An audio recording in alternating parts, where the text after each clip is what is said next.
आदरणीय आडवाणी जी, देश के भावी प्रधानमंत्री परम श्रद्धेय नरेंद्र मोदी जी, हमारे वरिष्ठ नेता लोकसभा की हमारी नेत्री श्रद्धामना सुषमा जी, राज्यसभा के हमारे नेता आदरणीय अरुण जेटली जी, देश के लोकप्रिय मुख्यमंत्री शिवराज सिंह रमन सिंह जी, कार्यकर्ता बंधुओं, इस प्रस्ताव के समर्थन में मैं अपने विचार व्यक्त करने के लिए खड़ा हुआ हूं।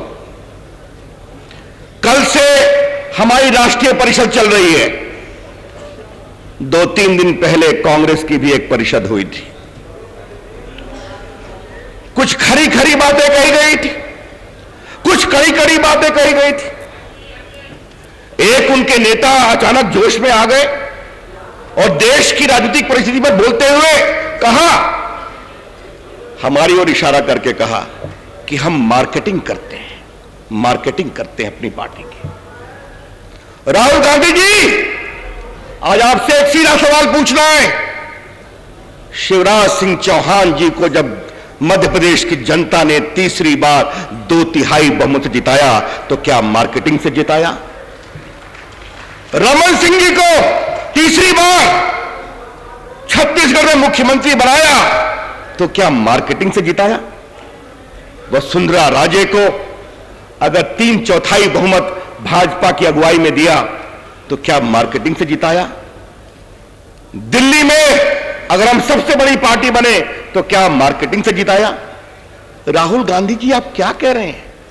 होमवर्क नहीं करते? तो इसका मतलब यह है कि आपको मार्केटिंग करने नहीं आती।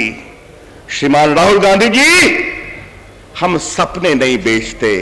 भाजपा के नेता तो काम करते हैं, जनता की आकांक्षाओं पर पूरा उतरते हैं और जनता हमें आशीर्वाद देती है और देती रहेगी। यह सच्चाई कांग्रेस के लोग कभी नहीं समझ पाएंगे। जब मनमोहन सिंह की विदाई का समय आया तो कह रहे हैं सीएजी ने हमको काम नहीं करने दिया। मनमोहन सिंह जी, जब अटल बिहारी वाजपेयी की सरकार थी तो कभी उन्होंने कहा कि कारगिल का युद्ध हुआ इसलिए हम काम नहीं कर सके?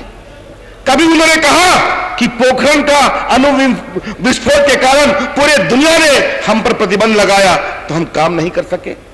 कभी अटल बिहारी वाजपेयी ने कहा कि गुजरात का भूकंप आया तो हम काम नहीं कर सके?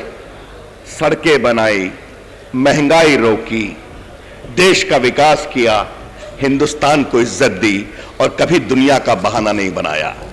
यह काम करने वाली सरकार और जो काम नहीं करती सरकार, उसके बीच का अंतर है। राहुल गांधी जी और बोल रहे हैं, हमने आरटीआई दिया। हम उनसे पूछते हैं भ्रष्टाचार क्यों नहीं रुका, तो वो कहते हैं खामोश रहो, हमने आरटीआई दिया। हमने कहा काले घोटाले की फाइल क्यों, कोयला घोटाले की फाइल क्यों गायब हो गई, कहते हैं खामोश रहो, हमने आरटीआई दिया। राहुल गांधी जी, आपकी तो बहुत चलती है। आपका इतना पावर है कि आप खड़े होकर बोलते हैं कि 9 गैस सिलेंडर को 12 कर दो और मंत्री खड़े होकर मान लेते हैं। तो अगर इतनी चलती है राहुल गांधी जी आपकी, तो आपने क्यों नहीं भ्रष्टाचार को रोका? आपने क्यों नहीं महंगाई को रोका?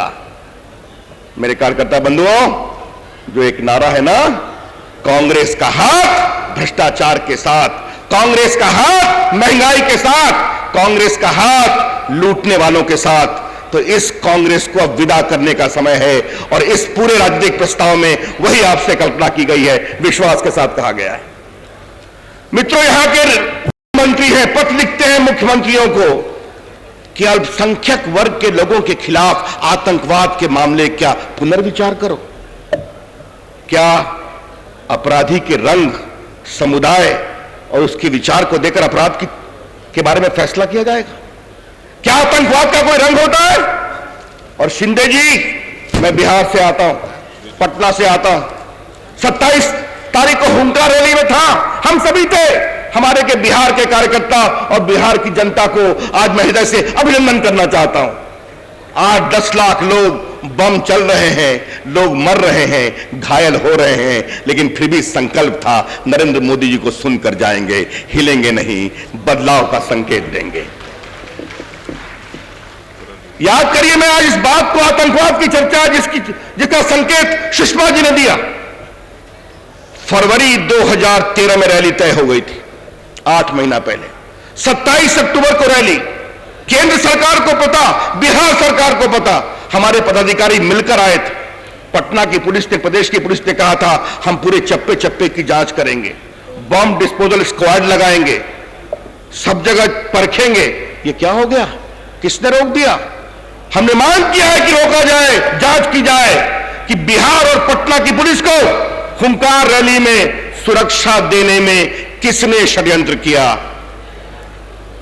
नरेंद्र मोदी जी पटना पहुंचे थे, बिहार पुलिस ने इंतजाम तो नहीं किया, लेकिन कुछ पहुंच गई हवाई अड्डे पर कि मोदी जी आप मत जाइए, वहां खतरा है। नरेंद्र मोदी जी, आज राष्ट्रीय परिषद में हम आपका अभिनंदन करना चाहते हैं। राजनाथ जी, आज राष्ट्रीय परिषद में आपका हम अभिनंदन करना चाहते हैं। अरुण जेटली जी, आज राष्ट्रीय परिषद में आपका हम अभिनंदन करना चाहते हैं कि आप तीनों ने बिहार पुलिस को साफ साफ कहा, अगर बिहार की लाखों जनता आई है तो हम मंच पे जाएंगे, अपना भाषण देंगे, बिहार की जनता को बताएंगे और एक नया आह्वान क्रांति का करेंगे जो आपने करके दिखाया। और भाइयों और बहनों, मैं एक बहुत भावुक बात आपसे आज कहना चाहता हूं। पार्टी के कार्यकर्ताओं ने पटना के गांधी मैदान में एक स्टॉल लगाया था खोए बच्चों का, खोए हुए लोगों का। एक बूढ़ा व्यक्ति आया, उसकी 7 साल की पोती गायब थी। कार्यकर्ताओं ने पूछा, इतनी छोटी बच्ची को क्यों लाए थे आप? उसने कहा, मैं क्या करूं, वो 10 दिन से कह रही थी कि मुझे नरेंद्र मोदी जी को देखना है, नरेंद्र मोदी जी को सुनना है। उसके दबाव में मैं ले आया और उस बम के धमाकों की आपाधापी के बीच जब कार्यकर्ता उस बच्ची को खोजने निकले तो वो छोटी सी बच्ची खड़ा होकर नरेंद्र मोदी जी का भाषण सुन रही थी।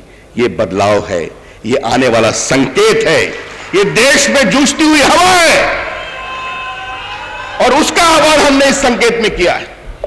वैसे मोदी जी तो कभी विचलित नहीं होते। 12 साल के उस झूठ और फरेब पर उनके खिलाफ जो अभियान चला उस पर भी विचलित नहीं हुए। क्या मतलब?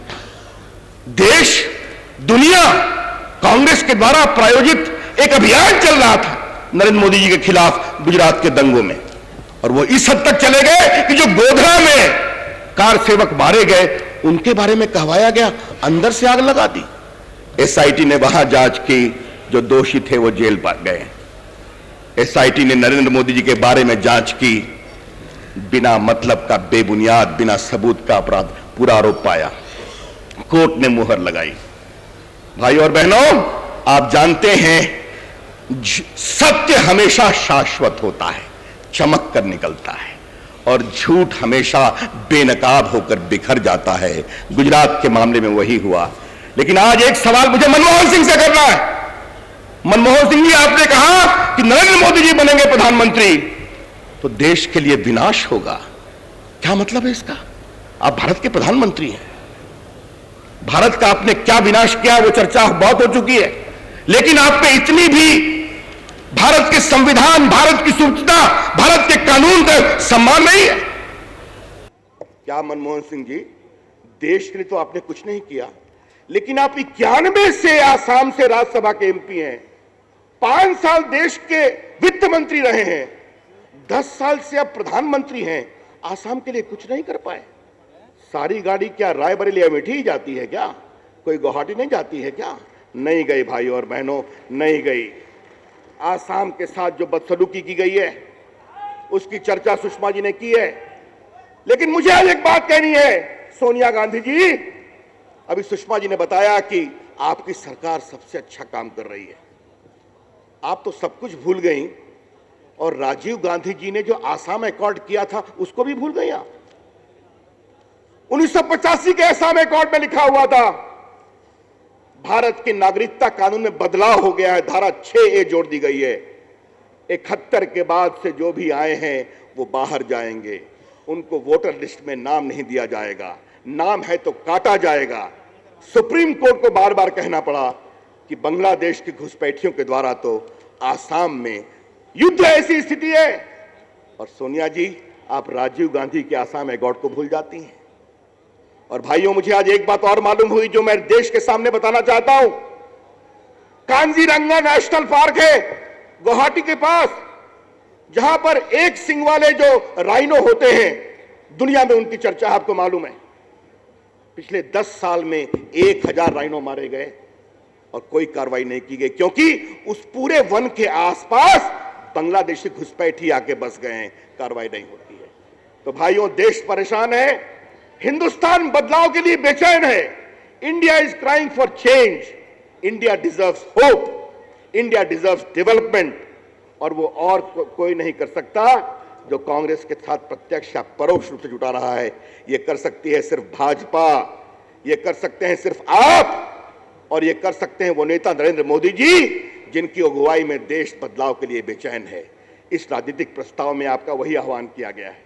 जाइए घर घर, नगर नगर, डगर डगर, सबसे एक एक वोट मांगना है और एक नोट मांगना है, और यह आश्वस्त करना है कांग्रेस को आपने 10 साल झेला, आज हिंदुस्तान के बदलाव का असर है, हम करके दिखाएंगे। यही कामना करता हुआ आपसे आग्रह करता हूं, आप इस प्रस्ताव का समर्थन करें। बहुत बहुत धन्यवाद, नमस्कार।